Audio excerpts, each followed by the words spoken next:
Welcome, everyone, to another Native Paranormal Crossroads episode 10, The Taboo Words, where we're bringing up subject matter that is taboo. With that first word, we will be translating the SW into Jonathan, Stan, and Michelle's explanation of what the SW translates into. Skinwalker. Yep, that's Why, right. why is it a taboo word? In most native cultures, you do not speak of these things. To speak about them is to draw their attention to you, and which could, in some cases, become fatal or injure you severely. So natives are taught that you don't talk about these subjects. Uh, And word of warning, if you have friends that is particularly Navajo, um, don't run up to them and ask them, tell me all about it, because it's considered really, really bad manners. And don't be surprised if they turn their back on you and want nothing to do with you for bringing up that subject. So, word of warning to everybody, it's not something that we talk about. And, but, me and Stan like to say that in our career, we weren't the experts. We were the only two that would talk about it. And that's because we had a very unique upbringing of being on the reservation and also growing up off the reservation. And so that that and we protect ourselves quite a bit um, with traditional methods and Christian methods of prayer, and so that's helpful.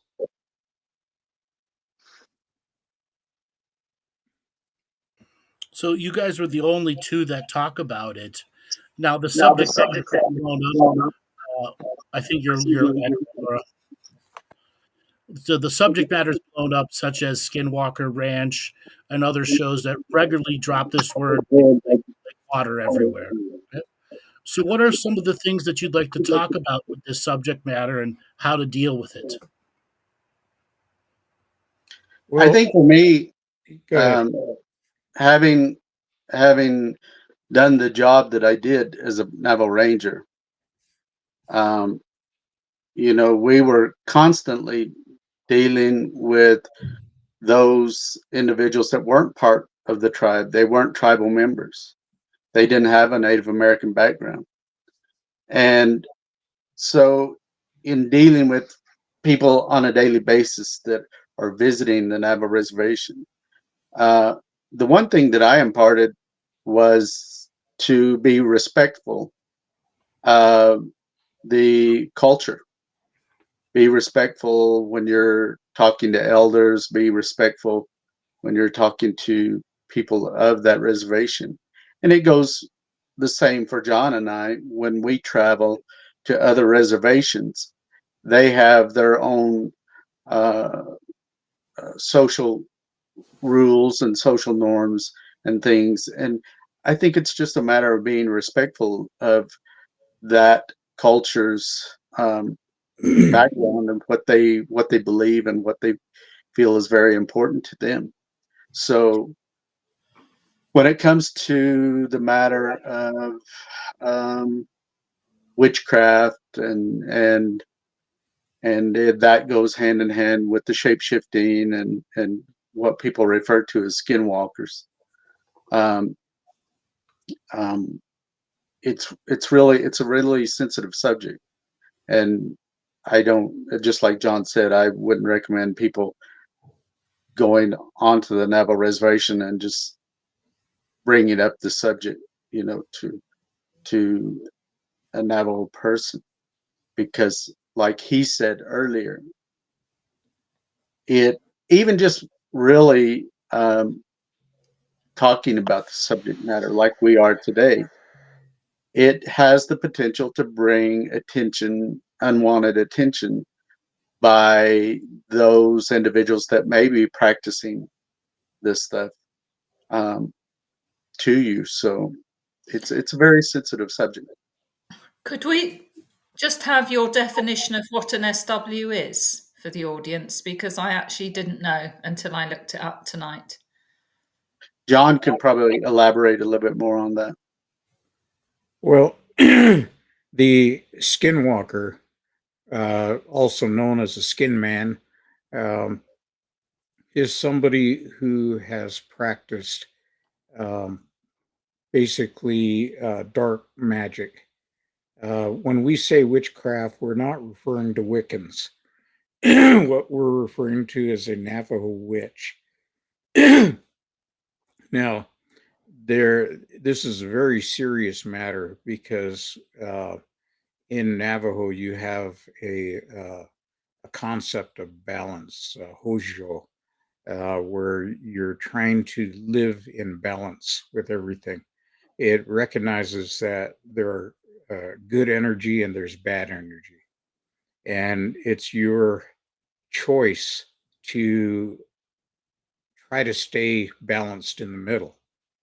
So, unlike Western thought, where we look at it and we say, okay, we must banish evil, we must destroy evil, so nothing but good remains. Uh, in Navajo culture, they said each one, it's a yin and yang. Uh, each one is required in life, and but you have to strike a balance and make a decision as to how you live. Now, a witch is somebody who's basically, to use a movie pun, gone to the dark side. And however, this isn't just a willy nilly choice. It's somebody who has taken a step, and to get there, you must kill somebody or have somebody sacrificed in your family who is very dear to you and loved. And this is the only way to gain this kind of power. Once you do that, once that person is killed, you're brought into a group of people who start to teach you the different methods and chants and things to change shape. Now, there's much more than that going on. There's also learning how to use and distribute poisons to harm people, how to enact various curses that can affect people and families. Um, they had one situation where a guy he's driving down the road and his car would suddenly lurch to the left. And they couldn't figure it out. They didn't know what was going on, but he had several near head-on collisions. At some point, they took it into a mechanic shop, and the mechanic told the guy, "Come in here. I want to show you something." And where the steering, um, the steering rod on the other side in the engine compartment was, um, there was a small bag, a small buckskin bag, real tiny, that had some stuff in it, and it was tied to that shaft, the steering shaft. And later on, the medicine men told him that this was put there so that it would do just exactly what it was doing with an oncoming vehicle and cause an accident. Um, I spoke with an EMT who went to an accident site near Indian Wells, and the woman had driven off the road into the ditch and rolled her vehicle over. And so, as she was being worked on, the EMT asked her, "What caused you to drive off the road?" She said that as she's in the dark driving, she said she saw a figure of a man painted white standing in the roadway in her lane. And when she got closer, he crouched down and he had a bow in his hand and an arrow, a real small one. And she says as he crouched, she swerved and went off the road. Um, they call this in some areas shooting stones, and sometimes they use a turquoise bead.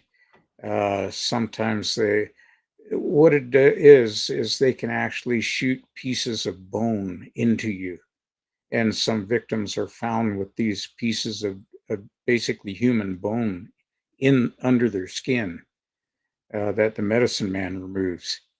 So really, really serious stuff. They can poison you. We've seen several people that have been poisoned. The doctors can't tell what's wrong with them. So Western medicine is at a loss, and the people either suffer and die, or it takes years for them to come out of it on their own and get healthy again. Or in one case, the guy was actually his wife and neighbor hustled him into the vehicle, basically carried him because he was laying on the bed covered in sweat, uh, diarrhea out one side and vomit out the other. And they had to carry him out to the vehicle and drive him almost 100 miles. And the medicine man said if you hadn't brought him when you did, he would have died. And he was able to do a ceremony and basically cure him pretty much overnight, whereas Western medicine didn't even know what was wrong with him. So you have various degrees of skinwalkers. You have some that know how to shape change. They're young people, and that's all they do. They terrorize communities. They and really, there's nothing out here for the kids to do. There's no gyms. There's no entertainment. You're just at home with no electricity, no running water, and so they have this situation where uh, kids are snorting paint, they're taking drugs, they're making their own crystal meth. Excuse me. And it just goes on and on. And so they find out how to do this, and this is power. This is terrorizing entire communities. And so to them, this is fun. Um, so we've actually interviewed some people that have done that in the past, um, and talked to them about it. So nothing to laugh at. At the higher levels, you get actual medicine men who have been trained all their lives who make a decision to use this stuff. My grandfather was a medicine man. He told me that one of the things that you're taught when you're being a medicine man is you're taught all of it. You're taught the bad stuff too, because you have to know how the curses are formulated and put together in order to combat them. And it's up to you to have a moral sense and not use that for your own purposes. Skinwalkers are known to dig up the bodies of the dead. And in the case of some bodies, they actually have sex with them. So you have necrophilia. Um, in other cases, they take the jewelry of people that have been buried and take it off to the border towns and sell them. So people on the reservation that suddenly come into a lot of money people in the community look at them very suspiciously. Now, the skinwalkers are physical. They're not, you see TV shows where they say, oh, they're an avatar. And they are not. They are actual flesh and blood people that are out there doing this. And they there's a process in the change where they almost become shapeless. They can take the skin of any animal that they can get their hands on and use the DNA to change into that animal, which includes owls and ravens and other birds. Along, I had one report of a woman that said that she was driving between Tuba City and Hopi and saw a guy on the side of the road. The top half was a man, the bottom half looked like a kangaroo. And so somewhere along the line, this guy got a hold of a kangaroo hide and was able to effect a change into that. So you hear stories about misshapen, almost formless beings, similar to what is known as a rake. We have had reports of entities that look like they had horns and the head of a deer, similar to the what's that one called, Stan? The Wendigo. The Wendigo up in Yeah. the Northeast, and Northern then side. and then we've even had a medicine man tell us that he had an encounter with one. He turned the corner on the back side of the house, and there was the body of a man, and the hands and the feet were hooves, and the head was the head of a horse. And imagine seeing that in the middle of the night and having it in your flashlight beam. You know, he said it just turned around and strolled around the other corner of the house, and then next thing you heard was galloping, going away. So they are very frightening, um, and they can do you harm, and sometimes that harm is just because they're jealous of you. So So that's the modern day. What were yeah, the older historical references to skinwalkers, and what maybe is in the lore about their presence, their actions, what was done to them? Any historical references of doing battles with them or anything to that effect? I can well, add some to that. yeah. Go ahead, Stan. Um, well, I once dated a young woman whose family was very traditional, and especially the father. And he had taught me that uh, going way back in Navajo history, that this ability to change shape or shapeshift uh, was even prevalent back in way back in the early 1800s. And what he said was that at that time it wasn't primarily used for negative or evil purposes, like what John described, where people use it today to uh, affect revenge against people that they're jealous of or a family that they're envious of. At that time, he said it was used primarily as a tool of war, where you would use this ability to shapeshift and go into enemy camps and enemy, I guess, towns, and to either gather information or things of that nature. Um, so it wasn't always primarily something that was uh, used solely for the purpose of evil intent. And as you know, most tribes are utilitarian, and they use what is available to them uh, to during their daily lives. So I think, according to him, this was a tool where it was used in that manner. Although I have actually witnessed both the man form and the um shape-shifted animal form of these beings.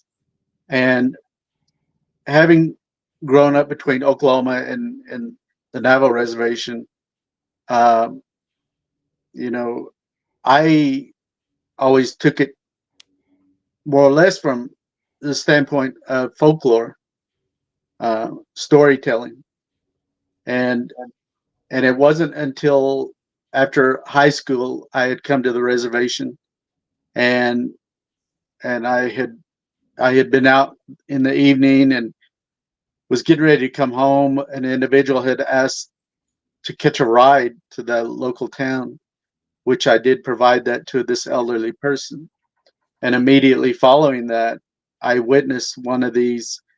Um, to me, the form was like that of a large greyhound.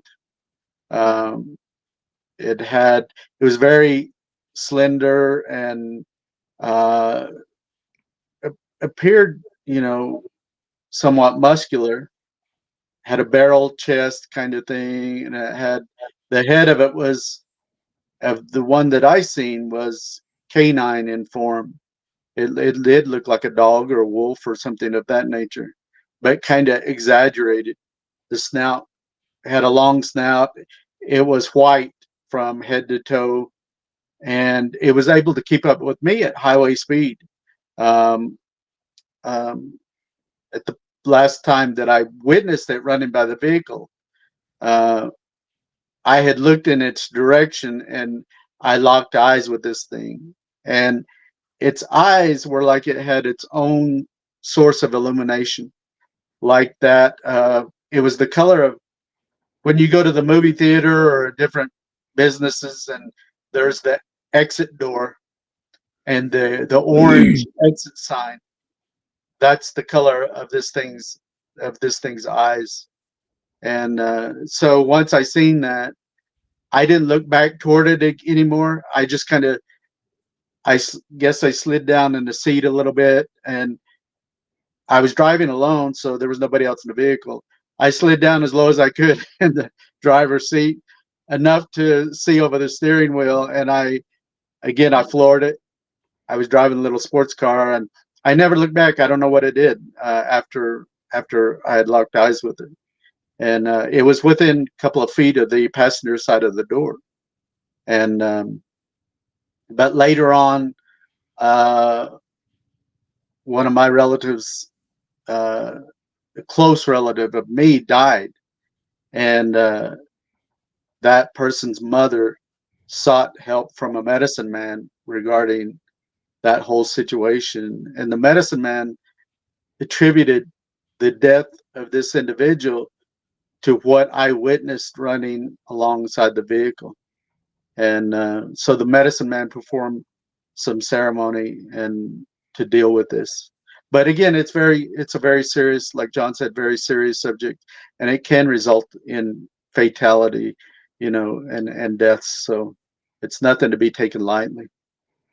Andrew, thank you, Stan, because Sure. it's truly correct. You got to be careful because the one thing that hasn't spoken about is the power within those skinwalkers that they hold.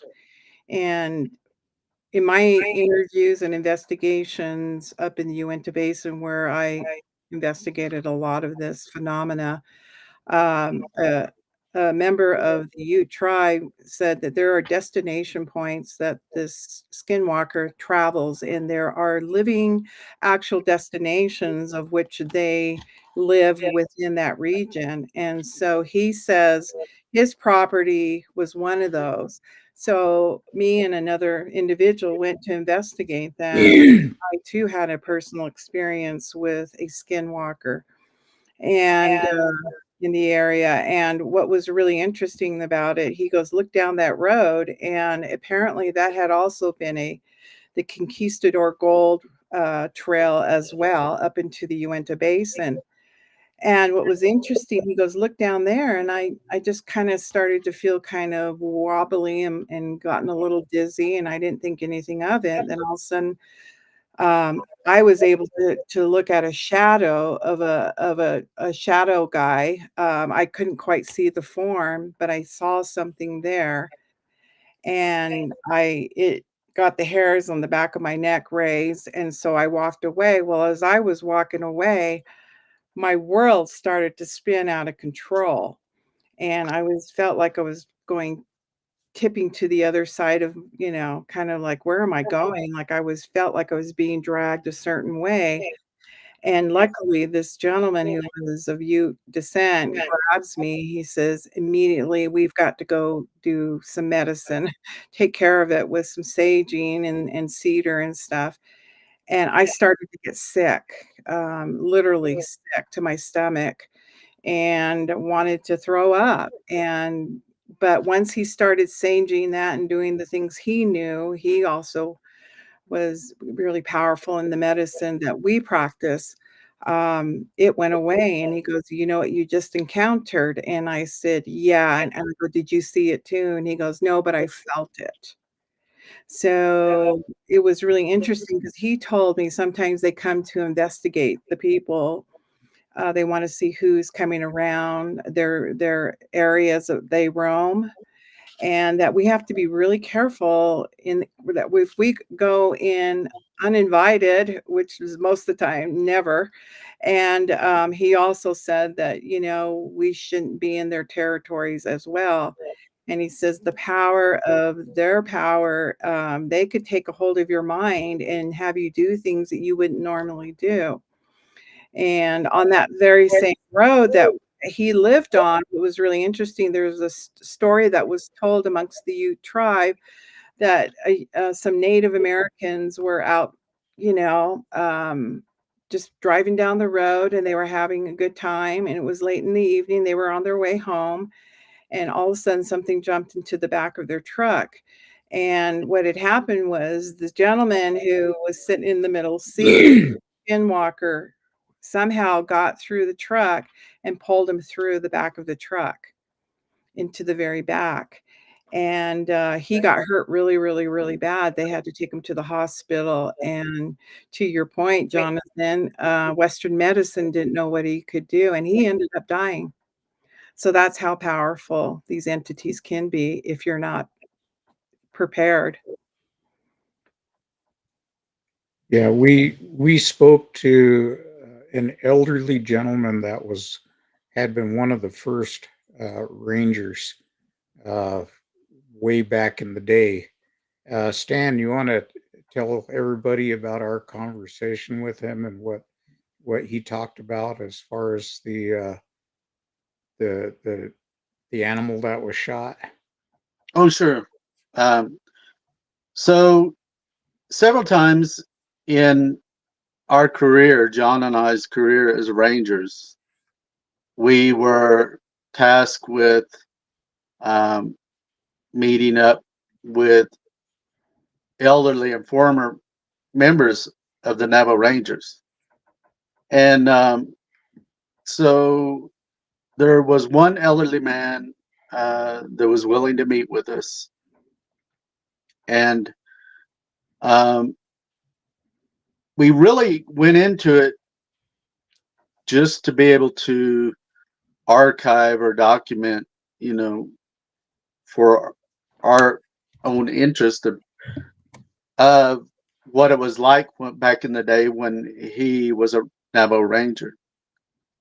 And he described how he came on as a Navajo Ranger and the work he began doing. But later on, we got on the subject of the paranormal and supernatural. And he recounted a incident where back when he was still working as a ranger, where um, there was a person that ended up he was supposedly some type of law enforcement and or maybe a ranger, but this individual was said to have actually shot one of these skinwalkers, or this person that was shapeshifting. And when he did that, it was in the form of an animal. And he loaded it up in the back of his truck.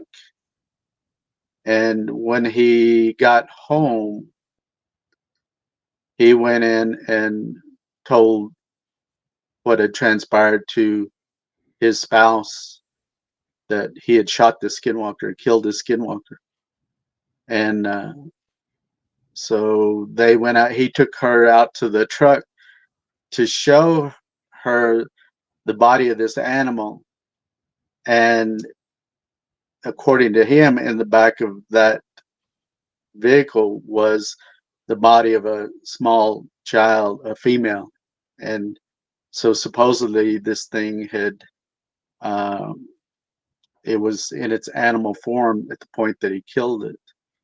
And John can also relate to another situation. It's very similar, where it was alleged that somebody had shot one of these skinwalkers when it was in its animal form, and later changed form.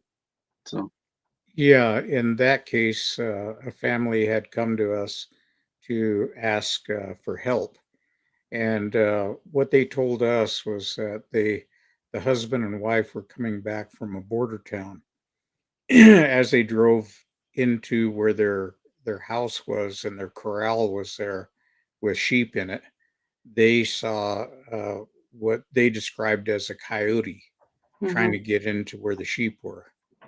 Uh, the the husband jumps out. He's got a 22 rifle. Everybody carries a 22 out there. Uh, and we were asked, how come a 22 of all things? Well, a 22 rifle is cheap. Back in those days, they were probably about $50 or $60, and or you could get one at the pawn shop. So, uh, but it's a very effective weapon for those yeah, yeah, who know real how to use it. effective. As a firearms instructor, we used to say that it would be better to be hit with a regular round than it would be a 22. Um, I've seen people that were shot with a 22 and the bullet just went all over the place and Ricocheted around. yeah, Mhm. just ricocheted around off bone and stuff. Tumbles And tumbles through yeah, the flesh. Yeah. so this animal was shot in the flank, and its rear legs wouldn't move anymore, so it dragged itself with its front legs into the tumbleweeds, and its rear leg was sticking out. The husband went over there and grabbed it, holding the rifle in one hand, and grabbed it with the other hand, and started to drag it out to finish it off. And as he was dragging it, that thing changed to a human leg in his hand. And immediately the discussion was, what do we do now? Do we kill it? Do we what do we do? Do we call the ambulance? So they called the police department. The Navajo officers that showed up basically said, we want nothing to do with this. There's when it comes to officers, a lot of them are traditional, and they don't even want to talk about it. Mm-mm. So they called the ambulance. The ambulance showed up. The Navajo crew there, they knew exactly what it was. It was a skinny man that was, they said he was painted white, as if you took a sponge and just dipped it in white paint and blotched it all over your body. And it was dried and cracking, and even his hair was blotched up. And so they just put him on the gurney. They loaded him up and hauled him in. In the border town, the Anglo doctors, chased out all the Navajo staff out of the ER and proceeded to do emergency surgery on this guy, and they saved him. So the family had come to us saying, what do we do now? We shot this thing. What if it comes back after us? And they were terrified. And it turned out that they happened to mention, oh yeah, by the way, we know who this guy is. He's in the community, and so we recognized him. So we told him that according to Navajo tradition, if their identity is found out and they're confronted with that information within 3 days, they'll die. And so now the family was happy they had an ace in their pocket. Um, Now Stan did some follow-up investigation on this and actually found out that this incident did happen at the hospital that it happened at, and there were 2 nurses that were working that verified the story. So this stuff does happen. It is real, and nothing to laugh about. Now, there's no sort of talisman that you can carry to ward these things off. You can't carry a cross like a vampire and hold it up or throw garlic at it or something like that. We've had police officers that were attacked by these things. We had one that was arrested. They didn't know it was a skinwalker, but a person was arrested and put in the back seat of the vehicle. Cuffed Now, and tased. now there was a cage. It's a Chevy Tahoe, so you had a cage in the back to where all the equipment was kept, and you had a cage in the front, so the person is in the middle section, and they were handcuffed behind their back, and they only went about 15 or 20 miles to get to the police station without stopping. And when they got there to get the prisoner out, the prisoner was gone. And they even called the other officers out to help them search the entire vehicle in case they had somehow gotten into a different section of the vehicle, and they never found that person again. So I know of another incident besides that particular incident at the hospital. There's another Bordertown hospital where almost an identical situation happened. An individual was shot and brought into the ER, and it was said that that person was a skinwalker, and that the native EMTs and nurses and stuff like that were cleared out of that ER, and they again treated that individual and saved that individual's life. But so historically, these things related to shapeshifting and skinwalker has happened. John and I know of an individual who was a producer and director with one of the 70s television series that was very popular. And he too is native. He was working with John and I. He wanted to do kind of like a sizzle reel related to the paranormal and supernatural. And John and I were working with him. And we had, in this one scene, we had built this campfire out near a hogan, and John and I were recounting some of these stories and things of that nature. And as we were sitting there near the fire, a coyote came up within 10 feet of us, walking through that area. And John and I looked at each other like, what the hell?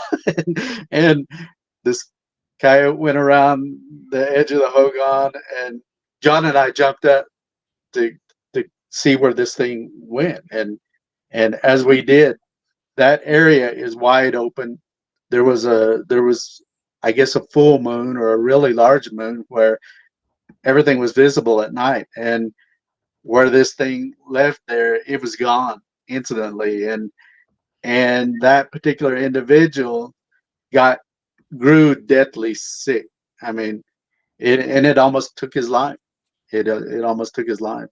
So again, that's why one of the reasons why when John and I work in these productions, we're upfront about going and looking for skinwalkers and that kind of thing, simply because we know what it can lead to, that it can take your life. It's serious and nothing to be laughed at, or, you know, of things of that nature. So just so everybody knows, we've been asked how come the military isn't interested in this, and what kind of a soldier could that be?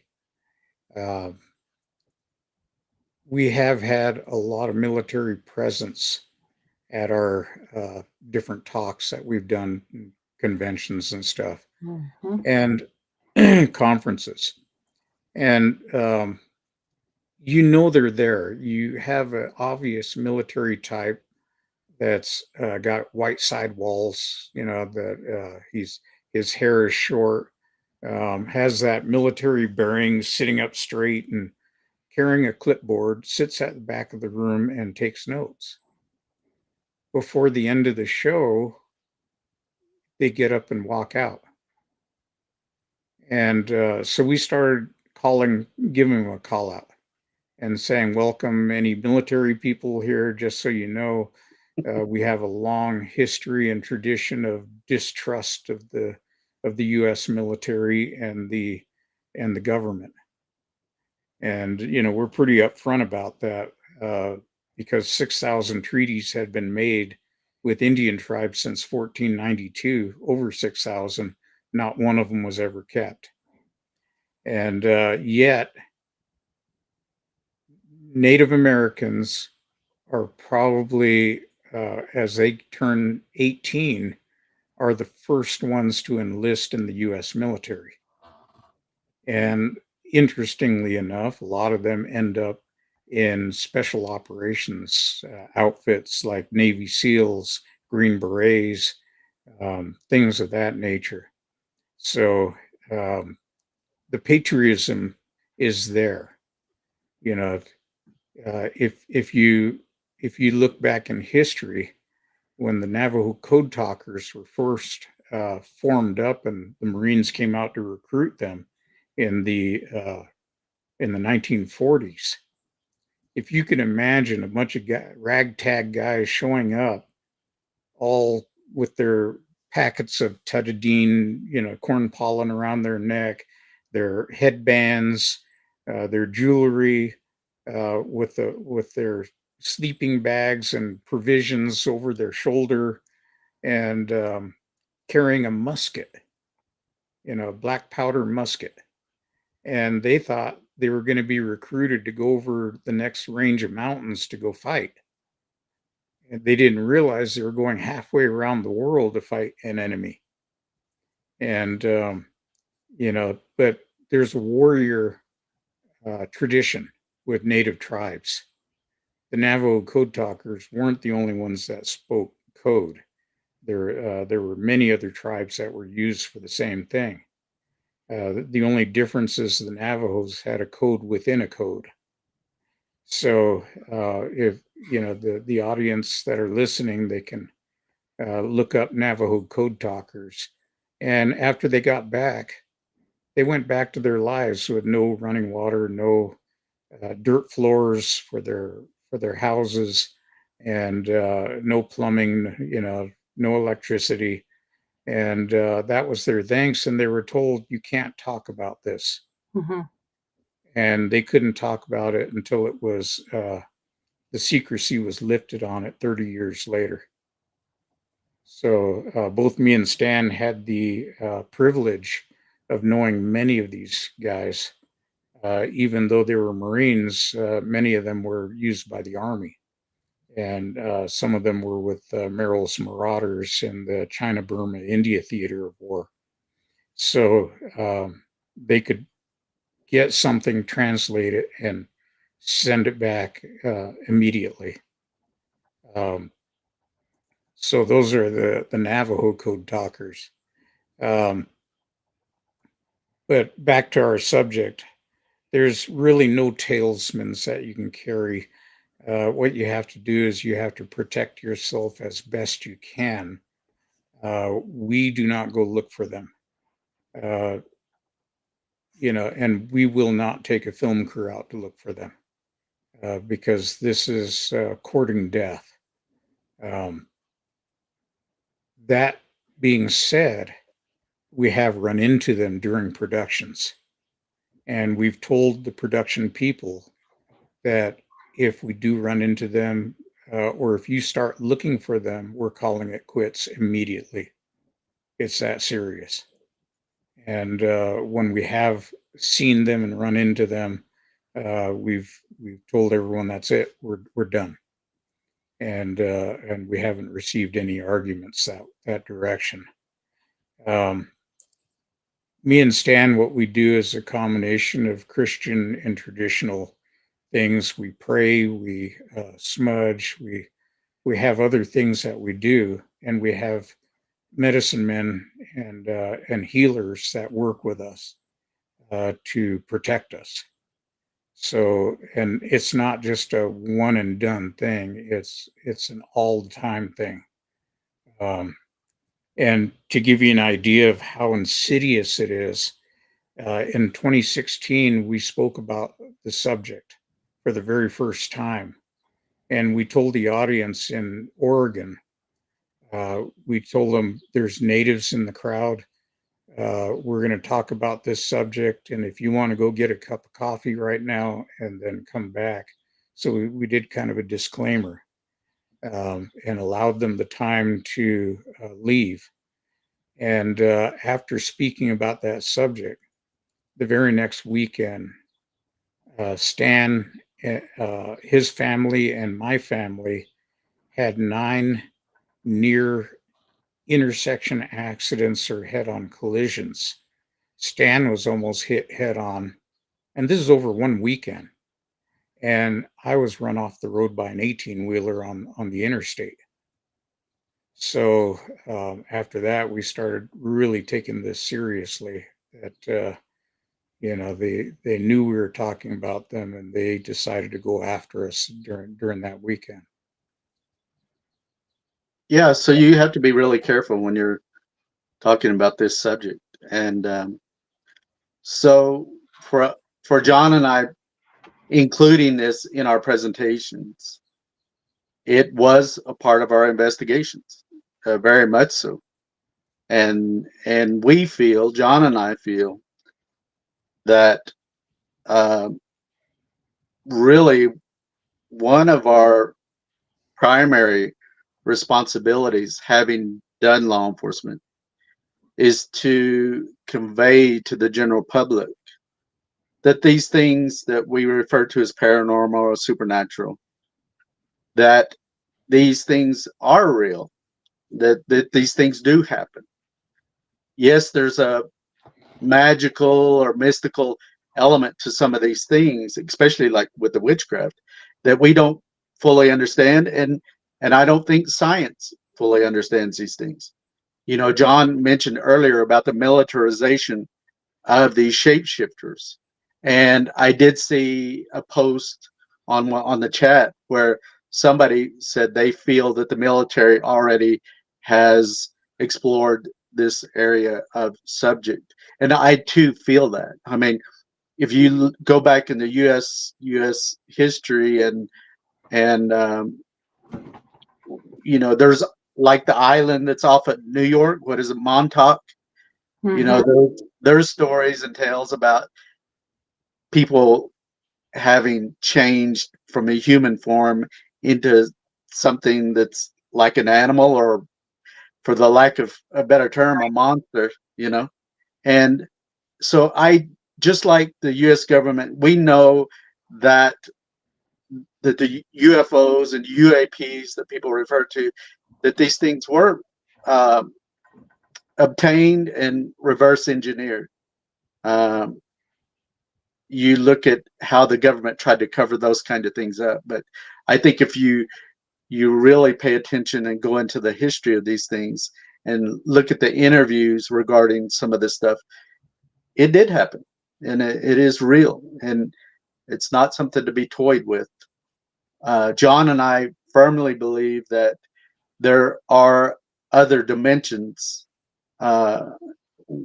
when it comes to the paranormal, and that at times these things that people refer to, whether it's a Bigfoot or even hauntings, spirits, that they cross over into our physical world, and we experience things being moved and the evidence of these things, and then it crosses back over.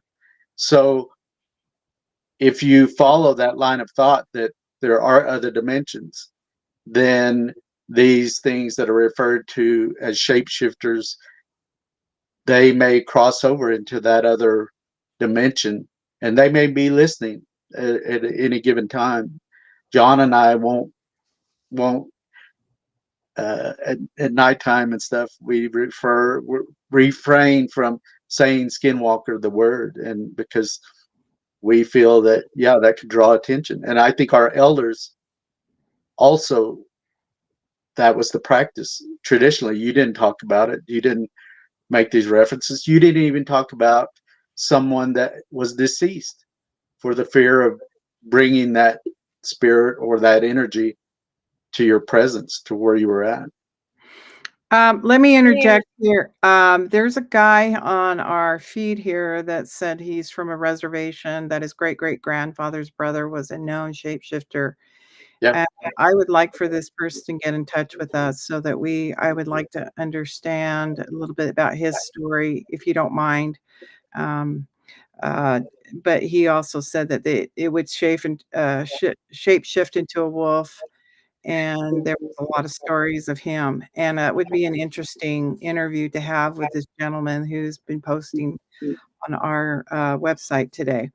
I am really intrigued about this subject because it was not something I grew up with. But having seen one, having experienced what I shared today about my story, um, people are intrigued who do not have this particular ability to handle even the thought of them can also conjure up them in your life if you're not careful. And sometimes you think I was intrigued by Jonathan's and Stan's story about how afterwards, when they finally took this serious as officers about the accidents and the attacking on family, and that occurred after my incident as well.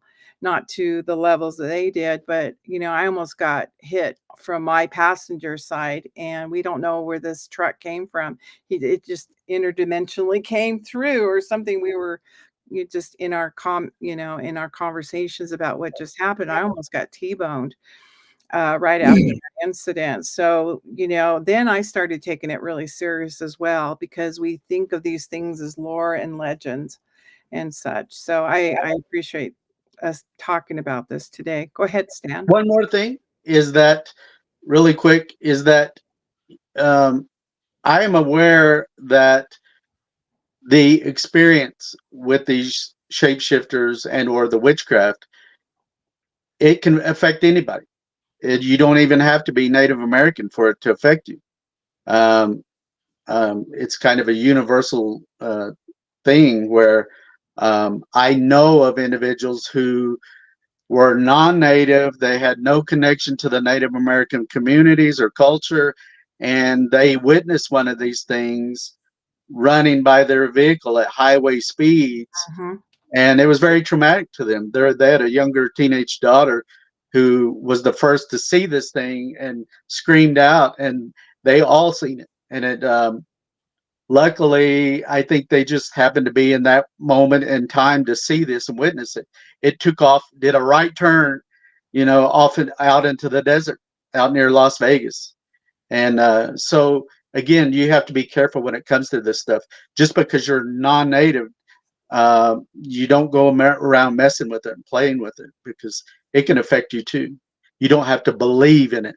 And John and I know that with a lot of the paranormal. We often say that we may not believe in something, but they sure believe in you. So Yeah. Well, we're coming up to the top of the hour, and I just want Laura to tell us what's going to go on in the future for the Paranormal Rangers and also for Two Feathers. Would you like Yeah, to? it's very exciting. We've got a big event from the 6th of June. So the 6th and 7th of June, we've got a divine or sacred feminine package where you can come and have haifu and combined treatments. And then we've got 4 wonderful days of these guys. So we're going to have 2 days in the hotel. This will be in York in the UK. Going to have 2 days of training and chatting to these guys in the hotel, and the next 2 days out and around York and the area, practicing with the free equipment that you're going to get if you buy a ticket. So you'll be with them. We'll be with a company called Deathly Dark Tours, going around York to the most haunted places to use the equipment, and you'll get to interact with these wonderful guys, and including Michelle. When I say guys, I mean Michelle as well. You'll be able to interact with them, chat with them, hear their stories, even stay in the same hotel if you want to. We're really excited about this. We're following that with 5 days of our combined healing. So if you'd like any information, please look at twofeathersmedicine.com/combined healing. That will take you straight to the website. All the information is there. And if you're confused at all, like any further information, like to book, like some help, just email me, Laura twofeathers with the number 2 @gmail.com. We would love to have as many of you there as possible and make this a fantastic event for these guys. Please join us. And you can contact us at theparanormalrangers.com. Let me see if I can get. Thank you for all the good comments in the chat box. Thank you.